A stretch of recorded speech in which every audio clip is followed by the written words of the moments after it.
A spy so smooth, so calculated, that every time someone gets close, he slips away like he was never there. Now take that guy, drop him into the Cold War, and give him one mission. Stop a nuclear weapon before it lands in the wrong hands. And here's the twist. America and Russia don't have a choice. Two enemies forced to team up. This is charm versus brute force, strategy versus fury. And it all starts behind the Berlin Wall. Source: Germany split plus meeting Gabby. After World War II, Hitler's gone, but the world isn't at peace. Germany gets split into East and West, and a huge wall goes up in the middle like a scar across the city. In East Germany, we meet Napoleon Solo, an American agent with movie star confidence, the kind of guy who walks into danger like it's a hotel lobby. Solo approaches Gabby, a young mechanic, and drops a bombshell. He's looking for her father, Udo Teller, a scientist who was forced to work for Hitler during the war. Gabby says she hasn't seen her father in 18 years. She assumes he's gone forever, but Solo tells her Udo actually ended up in America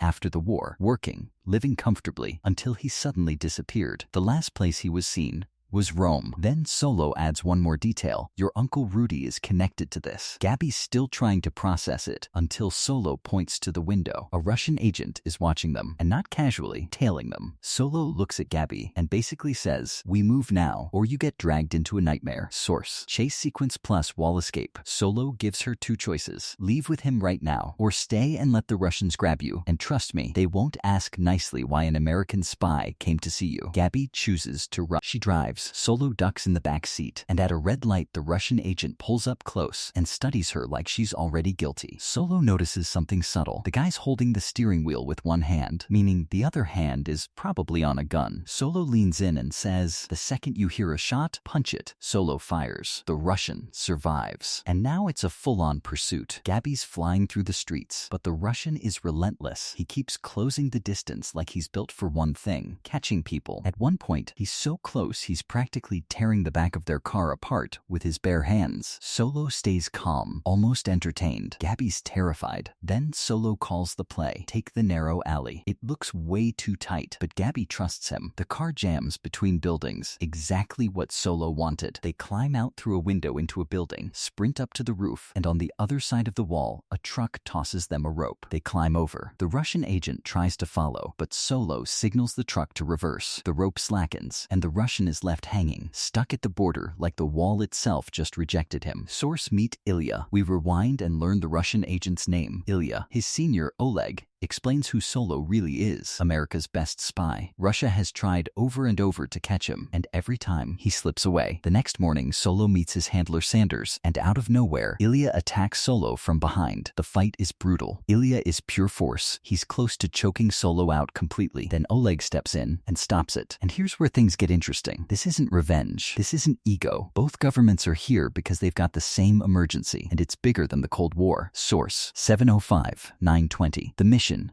nuclear weapon. Sanders lays it out. Gabby's Uncle Rudy is tied to ex-Nazis, and intelligence suggests they're forcing Udo Teller to help build a nuclear weapon. The operation is financed through a company owned by Alexander, but Sanders makes it clear the real brain is Alexander's wife, Victoria. Cold, sharp, and clearly the one running the show. America doesn't want Nazis with a nuke. Russia doesn't want Nazis with a nuke. So they do the unthinkable. They form a temporary alliance. Solo and Ilya, two rivals, have to work together. They'll use Gabby as the key, get close to Rudy, infiltrate the company, locate Udo, and get out. Problem is, Solo and Ilya can't stand each other. They trade insults, bring up each other's past, and you can tell both of them are thinking the same thing. I'll work with you, but I do not trust you. Source: Rome covers plus bugs plus building tension. They build cover stories. Ilya will pose as a Russian architect. Gabby plays his fiancée, and Solo becomes an antique dealer, planning to charm his way into Victoria's orbit. Gabby hates the idea, but Solo tells her flat out, "This is how we get your father back." They arrive in Rome, and almost immediately, Solo notices surveillance. He warns Ilya, "Rudy is gonna test you. If you need to take a punch, take it. Don't show your real strength." Soon enough, thieves target Ilya and Gabby. Ilya holds back until one steals his father's watch, and that's it. Ilya snaps. In seconds, he destroys them like they're not even a threat. Back at the hotel, Gabby speaks to Rudy and gets invited to the company's anniversary event. Solo tries to gather intel by flirting with the receptionist. Classic Solo. But then he finds a microphone hidden inside his watch. watch. He searches the room and finds more bugs. He confronts Ilya. Ilya's like, funny, because I found your bugs too. So yeah, these two are partners while spying on each other. Source. The event. Solo versus Victoria. Ilya's proof. Before the event, Ilya puts an engagement ring on Gabby's finger, so the cover looks real. At the event, Gabby introduces Ilya to Rudy. Rudy grills them with questions. Ilya gets irritated and storms off, but Gabby keeps her cool. She brings up her father, says she wants him at the wedding. Rudy claims he doesn't know where Udo is. Meanwhile, Solo sneaks in by stealing an invitation. A guard stops him, so Solo stages a little scuffle outside and purposely eats a punch, just to look harmless. Victoria sees this and helps him up. Solo uses the moment to get close. Later, Victoria realizes Solo stole her necklace and watch without her noticing. Solo just smiles and basically says, "That's what I do. I get rare things for people who can afford impossible." On the other side, Ilya ends up in the restroom where three guys disrespect him. Ilya loses it and wipes the floor with them. Then, Ilya reveals the key win. He took photos using radiation-sensitive film, proof of nuclear work. Now they're not guessing anymore. They're on the clock. Source break-in,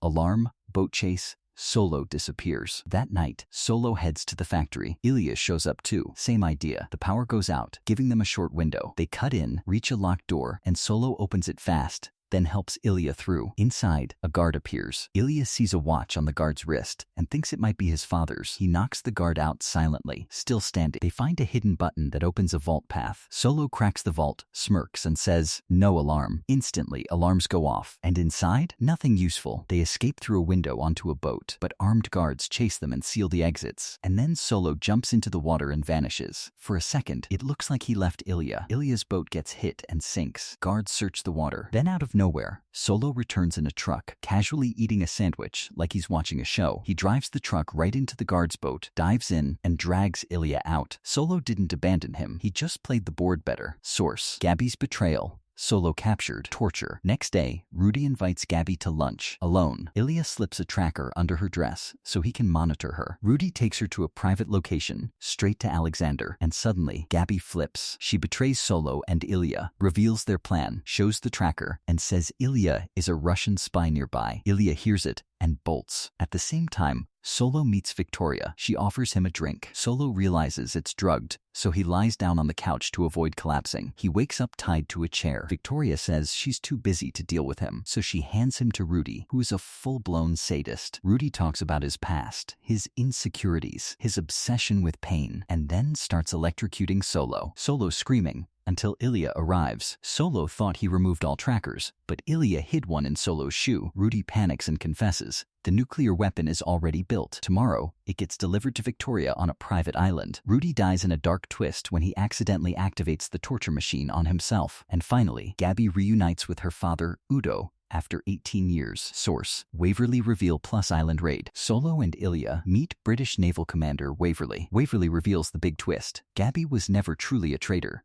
She's been working for him. Her betrayal was planned to gain the enemy's trust and trace Udo's location faster. They even predicted Ilya might be listening through the ring, so they controlled what information leaked. Now the British Navy prepares to storm the island. Solo and Ilya must secure the weapon and rescue Gabby. On the island, Udo tries to sabotage the missile with Gabby's help. Victoria catches it, forces him to restore the part, and then forces him to hand over his research disk and backup. Before sunrise, the raid begins. Solo and Ilya reach the lab and find Udo dead. The nuclear weapon is already gone. Source. Final chase plus Victoria taken out. Solo spots Alexander escaping with Gabby and the weapon. A final chase explodes. Solo in a vehicle, Ilya on a bike. They catch up. Solo flips the car. Solo fights Alexander, and Ilya kills him. During the chaos, Solo secretly steals the research disk. When the soldiers inspect the warhead, they realize it isn't nuclear, it's a normal missile. The real nuclear device left the island hidden among fishing boats. Solo remembers a boat name tied to Victoria's family. They contact it on radio. The captain denies it, so Solo provokes Victoria until she responds, giving the Navy time to trace the signal. A missile hits the boat. It's destroyed. No nuclear detonation, because the device wasn't activated. Victoria is gone. Source. Ending. Watch, disc, new team. Back at the hotel, Gabby apologizes. Ilya lets her keep the ring. Then Ilya gets orders. The disc is with Solo. Take it and kill him. Ilya goes to Solo's room and sees the disc hidden under Solo's clothes. Tension spikes. Solo reads Ilya's face instantly. and tosses him something priceless, Ilya's father's watch. That one gesture kills the conflict. They burn the disc so nobody can ever use it, and neither man has to kill the other. Waverly walks in and says a new international spy unit is being formed for dangerous missions, and he needs both of them. And that's where it ends, unfortunately. The sequel never happened. Source: